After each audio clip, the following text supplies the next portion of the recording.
Muito ao meu Deus, por mais essa oportunidade de estar aqui no altar da minha igreja, com a incumbência de trazer a palavra de Deus. Aquele recado que Deus colocou em nosso coração para transmitir hoje à noite para a sua igreja. E assim, irmãos, que eu saúdo os irmãos com a graça e a paz do Senhor e estendo esses cumprimentos para os irmãos que estão pela internet assistindo agora em tempo real a esse culto, e também aqueles irmãos que certamente serão abençoados, porque a palavra de Deus haverá de frutificar através desse canal da internet. De pronto, irmãos, eu dependo totalmente da oração dos irmãos, eu dependo totalmente da intercessão dos irmãos, do cuidado dos irmãos por minha vida, porque grande é a nossa responsabilidade quando assumimos o púlpito para trazer uma palavra que o Senhor tenha colocado em nosso coração. Nós vamos hoje à noite trazer uma breve reflexão acerca do tema a anatomia de uma oração eficaz, ou a anatomia da oração eficaz. Eu conheci certa vez um missionário, inclusive muito engraçado, lá em Goiás, que ele tinha uma fala muito curiosa.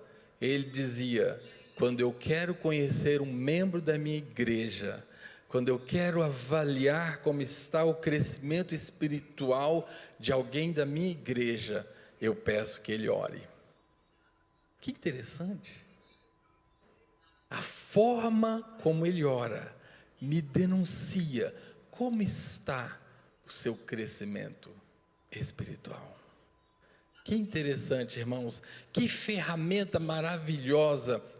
Alguém já disse que uma igreja pode ser avaliada não pelo número de seus membros, não por quão repleta fica sua nave nos momentos de culto, mas pela frequência aos cultos de oração.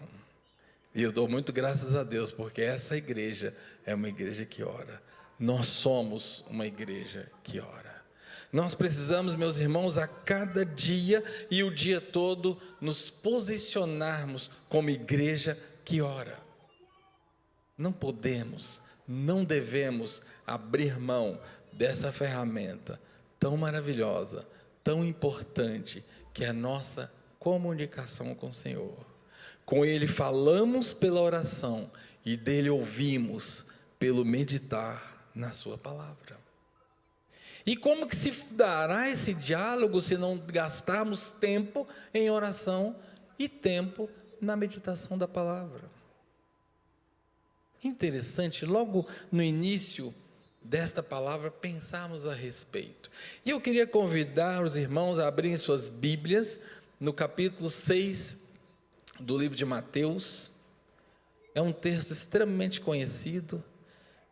Capítulo 6, nós leremos os versículos de 5 a 13 para a nossa meditação hoje à noite. Os irmãos já notaram, meus caros, que existem determinados temas, determinados textos da Bíblia que se vulgarizam, que são esquecidos porque nós os consideramos vulgares. Assim é com o meu querido, aliás, queridíssimo Salmo 23, hoje não vou falar dele, aliás, vou citá-lo até, não dá para pregar sem falar do Salmo 23. O Salmo 23 se vulgarizou, porque se tornou emblema de para-barro de caminhão, tornou-se quadrinho que você encontra fixado em qualquer bar, tornou-se amuleto naquela Bíblia que se encontra aberta no estabelecimento comercial e já se encontra mais que amarelada, de tão exposta ali, ninguém lê, mas lá está no Salmo 23 ou no Salmo 91. Já pararam para ver? Textos banalizados. E assim é, meus queridos, com esse texto. Claro que os irmãos já perceberam que nós vamos falar do Pai Nosso, a oração que Jesus nos ensinou, talvez por ter sido tornado uma reza pelos nossos irmãos da Igreja Católica. A gente então tomou um certo distanciamento desse texto. Foi Jesus que o ensinou. Ah, irmãos, que lições preciosas nessa porção da palavra de Deus Eu não vou dizer perícope, para o pastor Marcelo não me pegar no pé, mas é uma perícope. Que lições maravilhosas da palavra de Deus nós podemos extrair e tentaremos fazê-lo hoje à noite a partir desse tão conhecido e que pena, tão vulgarizado. Na cultura evangélica nós esquecemos da oração do Pai Nosso. E eu gostei muito outro dia ouvindo o pastor Roberto, ele disse: eu oro o Pai Nosso todos os dias. Achei o máximo, perfeito. É isso mesmo, nós precisamos nos voltar para a palavra de Deus. Diz assim a palavra de Deus: e quando vocês orarem, não sejam como os hipócritas. Eles gostam de ficar de pé, orando nas sinagogas e nas esquinas, assim, a fim de serem vistos pelos outros. Eu vos asseguro que já receberam sua recompensa. Mas quando você orar, vá para o seu quarto, feche a porta e ore a seu pai que está em secreto. Então seu pai, que vem em secreto, o recompensará. E quando orarem, não fiquem sempre repetindo a mesma coisa, como fazem os pagãos. Eles pensam que por muito falarem, serão ouvidos. Não sejam, pois, iguais a eles, porque o seu pai sabe que vocês precisam, antes mesmo de o pedirem.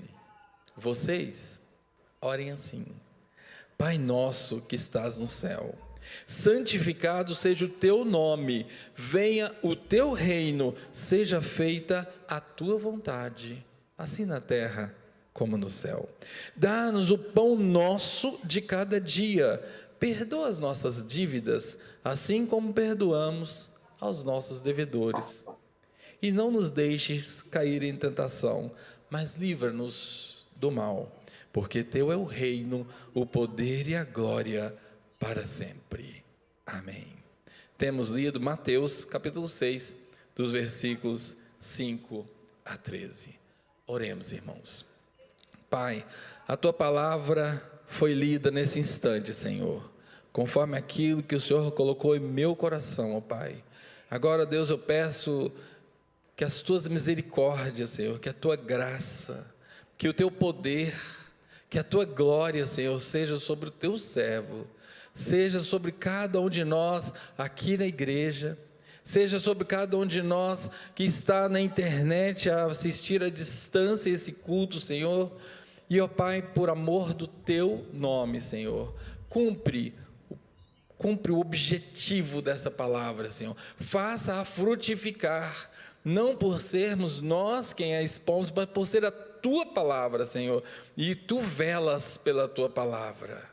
Pai, que seja por demais frutífera agora aos nossos corações, Senhor, e que faça sentido, e que cale profundamente aos nossos corações, e que saiamos, Senhor, transformados, mexidos, ó Pai, pelo Teu Santo Espírito, Senhor, que sintamos o Teu toque, através desta palavra, Senhor, para a honra e glória do Teu nome, Senhor. Eu oro em nome de Jesus. Amém. Meus queridos, esse texto, ele contém 4 aspectos que a gente pode imaginar como aspectos genéricos, como aspectos gerais para quem, em relação a quem está orando. E tem 4 aspectos específicos. E eu vou tentar descrever para nós esses 4 aspectos e que o Senhor possa ter misericórdia de nós e fazer com que isso cale profundamente ao nosso coração e faça sentido na nossa vida espiritual. A primeira linha, nós vamos encontrar o primeiro aspecto, irmão, é um verdadeiro vocativo. Toda oração inicia com um vocativo. Nós devemos saber a quem oramos. Percebam comigo, irmãos, Pai Nosso. Paremos um instante para observar esse primeiro aspecto, que interessante. Se você e eu acorrermos aos dicionários, encontraremos que pai é o nome que se dá ao homem que tem filhos. Que figura interessante Jesus toma emprestado para mostrar a paternidade restaurada pelo Senhor através do próprio sacrifício dele na cruz do Calvário. Agora nós somos feitos filhos de Deus. E ao contrário, irmãos, do Salmo 23, quando ele diz, o Senhor é meu pastor, trazendo a ideia da confissão pessoal que Davi faz naquele instante, aqui ele traz uma ideia de coletividade. A paternidade de Deus não é exclusividade minha, não é exclusividade sua, a paternidade é nossa. O sacrifício do Senhor na cruz é extensivo a qualquer um que o receber como Senhor e Salvador de sua vida. Que coisa maravilhosa! É a esse Deus que, sendo grande, que está nos céus, os céus não podem conter, esse Deus cuja grandiosidade a nossa mente finita não consegue conceber, o Adonai, o Todo-Poderoso, o Altíssimo, esse mesmo Deus se revela nosso Pai. E aqui, irmãos, esse primeiro aspecto deve sobressair aos nossos olhos. Dizer que o Senhor é nosso Pai traz um contexto de relacionamento pessoal. Não é mais um Deus distante, Criador do céu e da terra, que se encontra em algum lugar longe de mim, como se dele nós pudéssemos afastar. Salmo 139 diz isso. Não, esse Senhor, esse Deus a quem nós oramos é o nosso Pai, e nós devemos com Ele cultivar uma relação de intimidade. Que interessante, irmãos, que rica é essa figura. Jesus inicia ensinando esta oração, trazendo exatamente essa rica figura da relação de Deus conosco, como Pai e Filho. Nós devemos então parar. Como tem sido a minha e a sua relação com o Senhor? Nós o temos tido realmente por Pai? Pai é aquele que a gente busca para aconselhar. Pai é aquele que a gente busca para trocar uma ideia. Pai é aquele que a gente busca para um desabafo. Pai é aquele com quem nós simplesmente queremos estar juntos, conversar, ouvir. Não há nada mais gostoso, irmãos, que estar com os pais. Minha mãe agora no dia 19 de janeiro fez 84 anos. Meu pai um mês atrás, 19 de dezembro, fez 88 anos. E eu tive agora a bênção do Senhor, depois de 2 anos, devido à pandemia, de poder estar com eles. Que alegria, que felicidade, irmãos. É nesse contexto, é nesse sentido que nós podemos nos relacionar com o Senhor. Ele é o nosso Pai. Ao mesmo tempo que Ele está nos céus, ao mesmo tempo que Ele é grandioso, ao mesmo tempo que Ele é inimaginável, Ele se reduz a uma relação pessoal conosco. Ele está muito interessado nessa proximidade conosco. Ele está muito interessado em ser o nosso Pai. Chamemos o Senhor de nosso Pai, mas acima de tudo, vivamos com Ele a relação de Pai. E é interessante que a seguir desse aspecto, que a gente pode ainda considerar esse aspecto geral, há uma expressão interessante: santificado seja o teu nome. A palavra santificação, irmãos, quer dizer separado.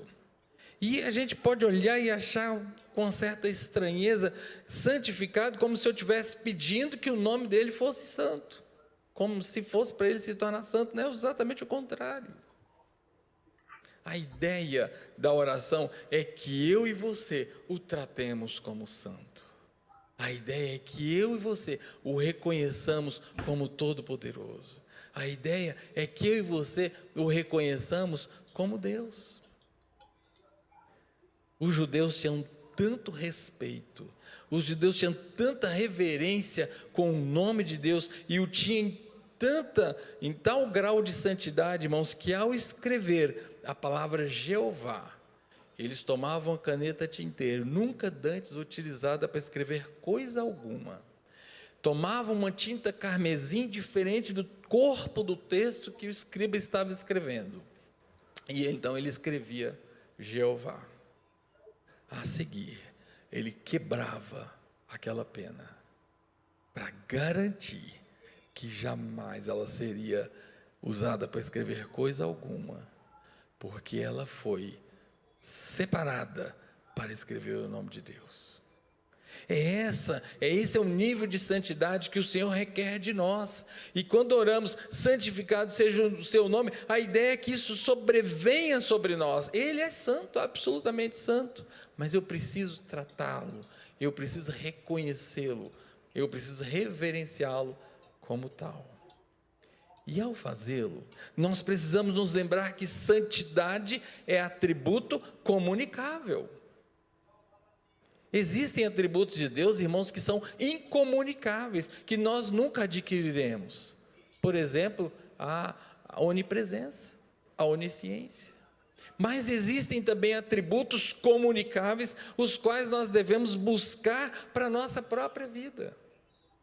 Então nós precisamos, ao nos relacionar com esse Deus que é papai, que é o nosso pai, nós precisamos buscar viver em santidade. E viver em santidade significa adotar o padrão que o Senhor tem feito, tem estabelecido para nós, em detrimento ao padrão do mundo. E é nesse sentido que a palavra nos adverte: e não vos amoldeis, não tomeis a forma, não vos amoldeis a esse mundo, mas transformai-vos pela renovação da vossa mente. E uma vez a mente renovada, nós encontraremos, nós buscaremos a perfeita vontade do Senhor. O terceiro aspecto não é menos interessante: venha o teu reino. Apesar de muitas vezes, irmãos, nós vivemos à margem dessa realidade, nem por isso ela deixa de ser realidade. Existem dois reinos. Existem dois reinos, quer queiramos, quer não, quer tomemos consciência ou não, existem dois reinos. E a nossa vida, as nossas circunstâncias diárias serão melhores ou mais angustiosas, dada a presença de um ou de outro reino, dada a influência de um ou de outro reino. Já pararam para pensar nisso? Os nossos dias, as nossas circunstâncias serão melhores ou mais angustiosas de acordo com a presença do reino naquela circunstância, naquele momento. E é nesse sentido que clamamos e devemos clamar todo dia, o dia todo: venha o teu reino. Eu estou indo trabalhar no trânsito, venha o teu reino. Eu estou no meu trabalho, venha o teu reino. Estou passeando, venha o teu reino. Nós precisamos, irmãos, ter hábito de clamar pela presença, pela influência, pelo avançar de fronteiras do reino de Deus, rechaçando o reino do inimigo. O problema é que muitas vezes nós somos operosos para a expansão do reino do inimigo e não o contrário, infelizmente. Então, quando nós oramos, venha o teu reino, eu estou pedindo que o Senhor me transforme de tal forma que eu seja esse embaixador de alavancar estacas, de estender fronteiras, de ampliar a presença desse reino. Ele precisa nos usar para marcar presença do seu reino. Precisamos estar dispostos. Venha o teu reino. Venha o teu reino. Oremos diariamente, irmãos. Venha o teu reino. Diante das circunstâncias que você e eu assistimos no jornal, eu tenho muito hábito disso. Aquela cena terrível no telejornal, venha o teu reino. O enredo político torto, venha o teu reino. Aquela circunstância que você reconhece claramente uma trama diabólica se armando, venha o teu reino. Venha o teu reino. Precisamos, irmãos, clamar pela presença, pela expansão, porque é como água e óleo, a presença de um rechaça o outro. A presença de um rechaça o outro. Venha o teu reino, venha o teu reino. Essa é a oração que devemos fazer, venha o teu reino. E uma das consequências, meus queridos, da presença desse reino é a descoberta das vontades do Senhor. Seja feita a tua vontade. É o quarto aspecto. E aqui, irmãos, vai haver uma transição entre esses aspectos genéricos, gerais e inespecíficos que eu falava há pouco, para o aspecto específico de quem está orando. Seja feita a tua vontade. Quanto mais presença do reino, mais esse reino vai ser operoso no sentido de trazer circunstâncias, situações, resultados que são vontade do Senhor. E na nossa vida pessoal, precisamos conhecer, irmãos, o que o Senhor quer da minha vida. Qual é a vontade do Senhor? Certa vez os discípulos de João procuraram João na cadeia e disseram, olha, aliás, pouco antes dele ser preso, e disseram, João, existe aí um concorrente, existe aí um outro profeta que está arrebanhando, olha, muitos do que te seguiam já estão com ele. E João manifesta uma palavrinha muito interessante, convém que eu diminua e que ele cresça. Esse é o segredo, irmãos, do conhecer e realizar a vontade de Deus. A palavra de Deus diz assim, e tudo quanto pedirdes, crendo, recebereis. E tudo quanto pedirdes, crendo, recebereis.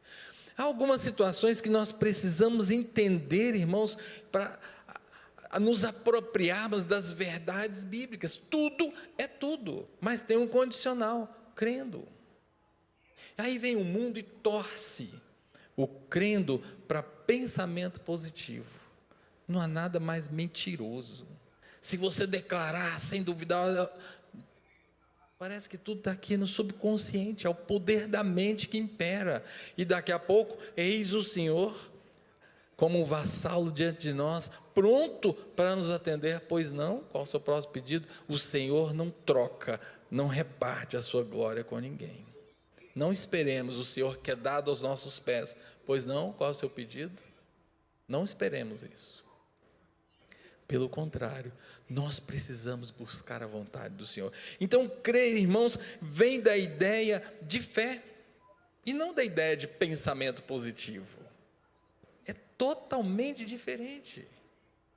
E rapidamente eu poderia trazer para vocês o conceito de fé, como está lá em Romanos 14, 23, para a porção B do versículo. Eu recomendo inclusive que você grife na sua Bíblia, porque tudo que não é de fé é pecado. Talvez seja um conceito que complemente Hebreus capítulo 11, versículo 1, que diz que fé é a certeza das coisas que se não vem, a certeza das coisas que se esperam. Isso dá, de certa forma, um substrato para que imaginemos que fé é pensamento positivo. Eu vou declarar, eu vou repetir, eu vou acreditar, e assim vai acontecer. Não, senhores. A ideia do crer tem a sua base na fé. E a ideia da fé traz a ideia da ligação com o Senhor. Quanto mais ligado a Ele eu estiver, mais eu vou parecer com Ele, mais eu vou crer nele, mais eu vou estar grudado nele e vou querer o que Ele quer. É isso. E quando eu crer, ou seja, quando eu me conectar com Ele, tudo que eu pedir, eu vou pedir em nome dEle, eu vou pedir segundo a vontade dEle. Tudo que eu pedir vai me ser concedido. Mas precisamos entender isso, irmãos. Então, seja feita a tua vontade, traz em seu bojo todo esse conteúdo. Seja feita a tua vontade. O quinto aspecto agora se volta a esse aspecto de quem está orando. Muito interessante, eu quero compartilhar com os irmãos o pão nosso de cada dia, dá-nos hoje. Interessante que Jesus pega a figura que representa o atendimento de uma das nossas necessidades mais básicas, a necessidade de se alimentar, o lenitivo da fome.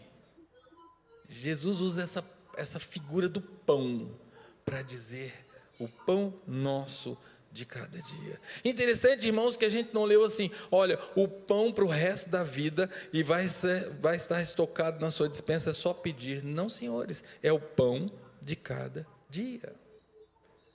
Lá no Israel antigo, caiu maná de porção diária. O único dia que havia porção dupla era na sexta-feira, porque no sábado não havia maná. Qualquer outro dia, se alguém guardasse, emboloraria. No sábado, não. Pão diário. Mas também pão diário traz essa ideia da necessidade instantânea, da necessidade atual. Do que temos falta? Do que temos necessidade? O pão diário hoje é o alimento? O pão diário hoje é o lenitivo de uma dor? O pão diário hoje é a cura de uma doença? O pão diário é um trabalho diante da circunstância do desemprego? Qual é o pão diário? O Senhor quer nos atender. Ele quer ouvir de nós. Há pouco nós lemos que Ele sabe o que nós precisamos antes mesmo de que o peçamos. Acabamos de ler isso nesse preâmbulo da oração do Pai Nosso. O Senhor conhece antes que o peçamos, mas Ele tem prazer quando nós chegamos diante dEle e colocamos a nossa necessidade. Senhor, esse é o pão de hoje. Esse é o pão de que preciso hoje. Sabe por quê? Porque quando nós pedimos, estamos depositando nele a nossa confiança.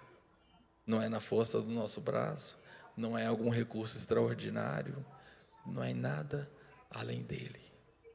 O pão nosso de cada dia, dá-nos hoje. Estamos reconhecendo que é Ele quem pode nos prover. Que maravilhoso, irmãos. Quem sabe se a gente recebesse a dispensa inteira por um tempo, quem sabe até por todo o tempo da vida, ficaríamos soberbos e nos esqueceríamos do Senhor. Mas Ele, na sua sabedoria, nos provê o pão diário. E assim pedimos todos os dias. O pão nosso de cada dia nos dá hoje. E tantas experiências, irmãos, nós poderíamos nos lembrar aqui, e eu queria citar rapidamente duas experiências para os irmãos. A primeira é uma passagem que está na biografia do pastor George Miller. O pastor George Miller estava cuidando de um grande orfanato e passava por uma situação financeira terrível. Naquela manhã, as crianças haviam ficado sem café da manhã. As cozinheiras chegaram para ele na hora do almoço, antes de preparar o almoço, e disseram: pastor, não há nada para fazermos para o almoço hoje. Talvez um de nós nos desesperaríamos, né? Afinal tem criança com fome, que é coisa terrível, mais terrível, a gente ainda suporta. Criança com fome, ela está lá exatamente para ser acolhida, alimentada e cuidada. Então o pastor George Miller, num assomo de fé, diz: prepare a mesa. Imagina essa cena, gente. Eu gosto dos detalhes. Imagina as cozinheiras se entreolhando. Não, ele deve estar esperando alguém, né? Deve estar sabendo de alguma coisa que a gente não sabe. E ele então vai para o gabinete dele orar. O que ele vai fazer? Senhor, o pão nosso de cada dia, dá-nos hoje. O pão de que precisamos hoje é alimentar essas crianças. E eis vem um caminhão lotado de víveres, lotado de marmitas, vamos dizer assim, para um presídio, quilômetros adiante, milhas para ser mais exato, porque foi nos Estados Unidos. E aquele caminhão quebra na frente do orfanato. Então o motorista, assim, meio sem jeito, bate lá: olha, estou com um caminhão quebrado, cheio de marmitas, não alcança o presídio, é para os prisioneiros que eu estou levando a comida. Vocês querem? A mesa já estava posta, foi só agradecer. Coisa linda, irmãos, coisa linda. Uma irmãzinha nossa em São Paulo, crente, temente ao Senhor, vida muito difícil, estava acostumada a ouvir a voz do Senhor e ia ao supermercado, e o Senhor mandava alguém no supermercado que atendesse a necessidade dela. Naquela manhã, ela levantou e ouviu a direção do Senhor: vá ao Carrefour. E ela foi, lá no Carrefour Limão, quem é de São Paulo lembra. E ela vai e ela está olhando, né? Porque ao mesmo tempo que nós confiamos no Senhor, também somos humanos, né, gente? Ela abarrota um carrinho e não aparece ninguém. Então ela para o carrinho num caixa que está fechado. E ela ouve no coração dela: pega mais, porque suas vizinhas também estão precisando disso. E ela vai pegar o segundo carrinho. É prática de qualquer hipermercado, um carrinho abandonado é abandonado. Jamais um caixa vai abrir e começar a passar aquelas mercadorias. Mas foi assim que aconteceu. Talvez porque viu ela pegando o segundo, não sei. O fato é que a caixa chegou, abriu o caixa e começou a passar o carrinho dela. Imagina essa cena. E ela então orando e vendo os números crescerem, já estava ali o segundo carrinho. Quando ela vai dizer, e ela está orando: Senhor, o Senhor manda alguém, porque eu vou dizer que não tenho dinheiro, eu vou ser tida como louca, mas vou dizer, não tenho dinheiro. Certamente a caixa diria: que a senhora veio fazer aqui, né? Tem dinheiro, vai comprar ainda 2 carrinhos. No momento que a caixa anuncia aquele vultuoso valor no sistema de som: atenção cliente do caixa número tal, suas compras são totalmente gratuitas, como promoção do aniversário do Carrefour. Promoção de Deus, desse Deus que faz o cuidado conosco, que tem cuidado de nós, esse Deus que supre o pão nosso de cada dia. É esse Deus. Mas também, irmãos, tem um outro aspecto tão difícil, que eu chamo de perdão condicionado. Diz assim: e perdoa as nossas dívidas. Algumas expressões, as nossas faltas, outras ainda, os nossos pecados. E Jesus dá um nó na nossa vida quando ele fala assim: assim como nós perdoamos aos nossos devedores. E aí a gente vai se lembrar daquela parábola que Jesus contou de um grande endividado que está desesperado para pagar a sua conta e implora por perdão. Então aquele credor resolve perdoar a sua grande dívida. Saindo dali, ele encontra um que devia coisa ínfima diante daquela grande perdão que ele teve. E ele esganava, então ele apertava o devedor: você vai me pagar. Ao invés de fazer da mesma forma. É exatamente o que Jesus está fazendo aqui. Que coisa difícil, irmãos. O segredo da oração ouvida é o exercício do perdão. Eu queria convidar você a ter o hábito de repetir frequentemente essa oração. E confesso aos irmãos que eu faço isso. E quantas vezes, irmãos, quando eu falo isso, me vem, sabe aquele lembrete de Deus para você? Pim!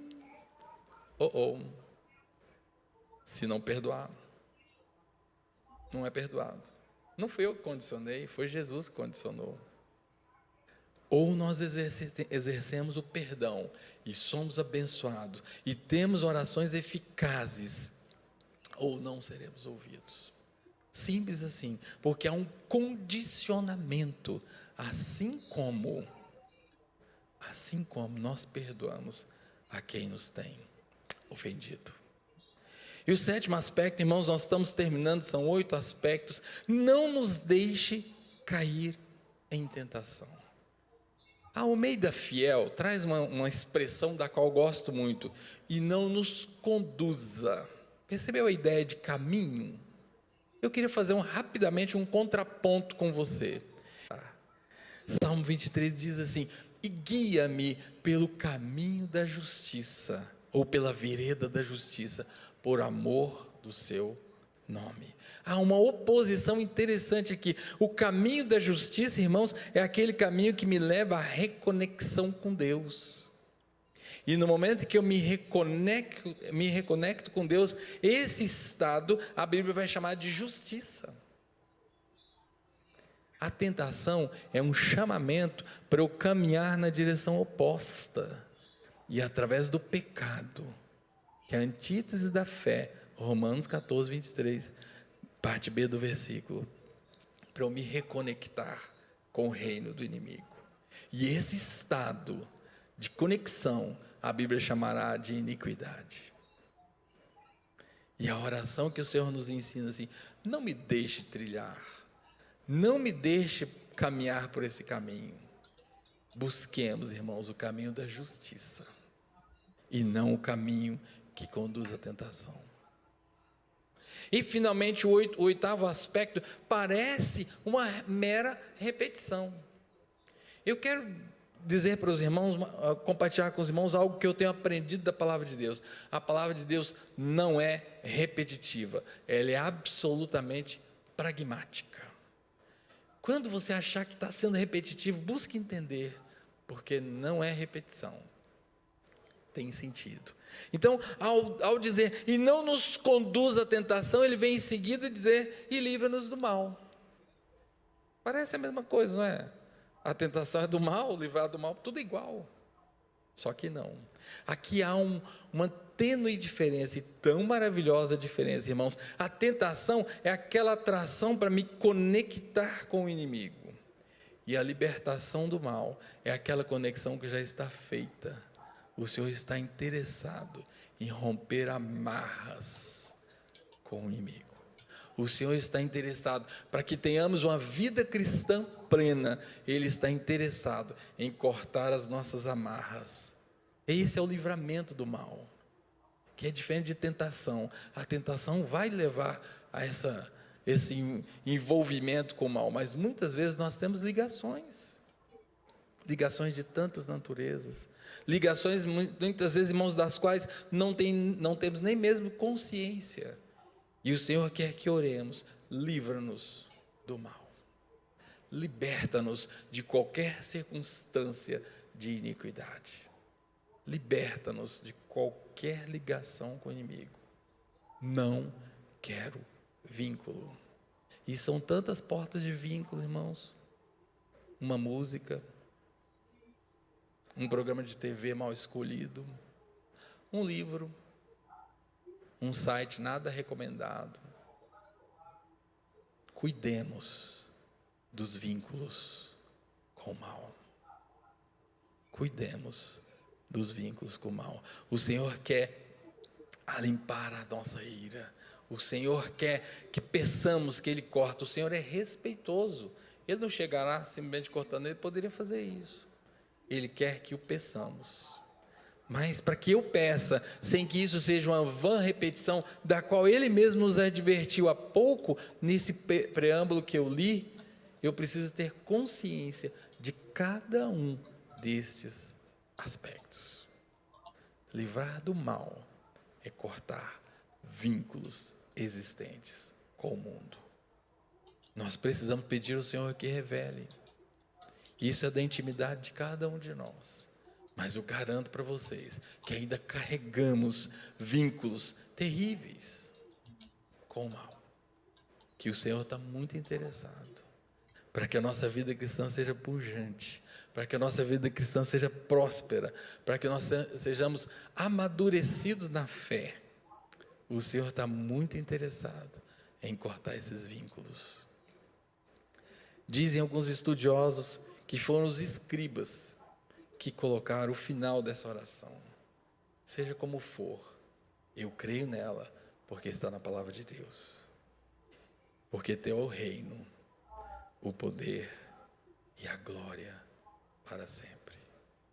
Que esses 8 aspectos, irmãos, gritem em nosso coração.